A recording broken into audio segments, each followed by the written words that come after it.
নমস্কার বন্ধুরা, অর্ণব কিডস চ্যানেলে সবাইকে স্বাগত। চলে এসেছি আজকে জমজমাট একটি নিরামিষ রেসিপি নিয়ে। আজকে আমি একটা শাকের রেসিপি বানাবো, লাল শাক। এটা কিন্তু আজকে আমি নিরামিষভাবে বানাবো, তার জন্যই সেটা আমি আপনাদের সাথে শেয়ার করছি। আমি কিভাবে এই নিরামিষ লাল শাকের রেসিপি বানাই, আপনারা কিন্তু পুরো ভিডিওটা দেখতে থাকুন। তার জন্য এখানে আমি এক আটি লাল শাক খুব সুন্দরভাবে কুচি করে কেটে আর ধুয়ে নিয়েছি পরিষ্কার করে। এরপর আমি গ্যাসের মধ্যে কড়াই বসিয়ে দিলাম। দেখুন কড়াইটা গরম হয়ে এসছে। এরপর এখানে দিয়ে দেবো আমি 2 টেবিল চামচ মতো পোস্ত। আমি পোস্তটা এখানে ড্রাই রোস্ট করে নিচ্ছি। দেখুন সুন্দরভাবে আমি পোস্তটা ড্রাই রোস্ট করে এরপর আমি নামিয়ে নেব। নেড়ে চেড়ে খুব সুন্দরভাবে দেখুন পোস্তগুলো ফুটে গেছে। আমি কিন্তু পোস্তটা ভেজে নিলাম। এরপর এখানে দিয়ে দিচ্ছি তেল। আমি আজকে সরষের তেল দিয়েই এই রেসিপিটা বানাবো। সরষের তেল দিয়ে বানালে কিন্তু খুব টেস্টি হয়। এরপর এখানে দিয়ে দিলাম বিউলির ডালের বড়ি 5-7টা মতো। দেখুন প্রায় আমি 7-8টা মতো বড়ি দিয়ে দিয়েছি। এটাও একটু লাল লাল করে ভেজে আমি নামিয়ে নেব। একটু লাল যখনই হয়ে যাবে তখনই কিন্তু আমি বড়িটা নামিয়ে নিচ্ছি। দেখুন বড়ি প্রায় ভাজা হয়ে এসছে। এরপর তেল থেকে আমি বড়িটা তুলে নেব। দেখুন এরপর এই তেলের মধ্যে দিয়ে দেবো আমি ফড়ঙের জন্য লাল লঙ্কা। তেল কিন্তু আমার গরমেই আছে। এরপর এখানে আমি 2টো লাল লঙ্কা দিয়ে দিলাম।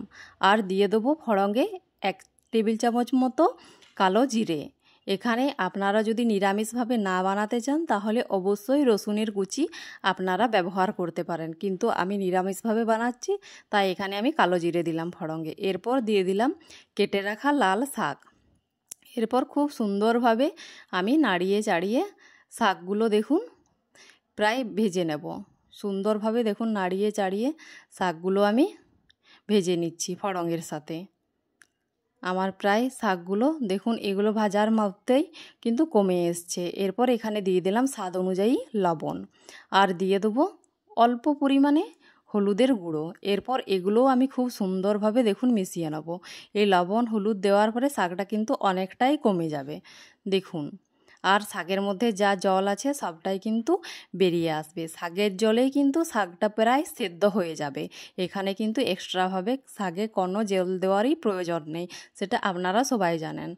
এরপর এটা খুব সুন্দরভাবে নাড়িয়ে চাড়িয়ে আমি নিলাম। এরপর ঢেকে রেখে দেবো যতক্ষণ না শাকটা সেদ্ধ হচ্ছে বা শাকের থেকে জলটা পুরোপুরিভাবে মরে যাচ্ছে, ততক্ষণ কিন্তু আমি ঢেকে রেখেছিলাম।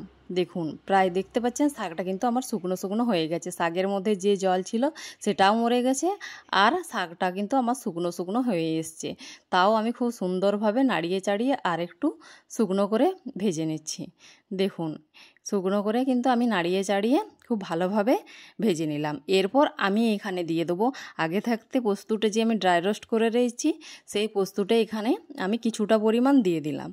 আর এখানে দিয়ে দেবো ওই বিউলির ডালের বড়িগুলো হাতে একটু গুঁড়ো করে এখানে আমি দিয়ে দিচ্ছি প্রায় 4-5টা মতো। আর দিয়ে দেবো ভেজে রাখা চিনেবাদাম। দেখুন আমার চিনেবাদাম আগে থেকে ভেজে আমি ছালগুলো ছাড়িয়ে রেখেছিলাম, সেইগুলো এখানে দিয়ে দিলাম। এরপর খুব সুন্দরভাবে এগুলো আমি নাড়িয়ে চাড়িয়ে নিলাম। দেখুন খুব সুন্দরভাবে কিন্তু আমি নাড়িয়ে চাড়িয়ে এগুলো একসঙ্গে মিক্স করে নিলাম। এরপর এখানে আমি দিয়ে দেবো স্বাদের জন্য অল্প পরিমাণে চিনি, কারণ এখানে চিনি দিলে স্বাদটা খুব সুন্দর হয়, তার জন্য এখানে কিন্তু অল্প পরিমাণে চিনি আমি ব্যবহার করলাম। এরপর খুব সুন্দরভাবে এগুলো আমি একসঙ্গে মিক্স করে ভেজে সুন্দরভাবে নামিয়ে নেব। তাহলেই কিন্তু আজকে আমার লাল শাকের রেসিপি পুরোপুরিভাবে রেডি হয়ে গেল। দেখুন দেখতে কত সুন্দর লাগছে, খেতেও কিন্তু এটা অসাধারণ লাগবে। বলতে বলতে আমার রেসিপি কিন্তু রেডি। এরপর একটা সার্ভিং প্লেটের মধ্যে আমি এটা নামিয়ে নিয়েছি। দেখুন আমি কত সুন্দরভাবে এটা কিন্তু পরিবেশন করে নিয়েছি। দেখতে কত সুন্দর লাগছে দেখতে পাচ্ছেন।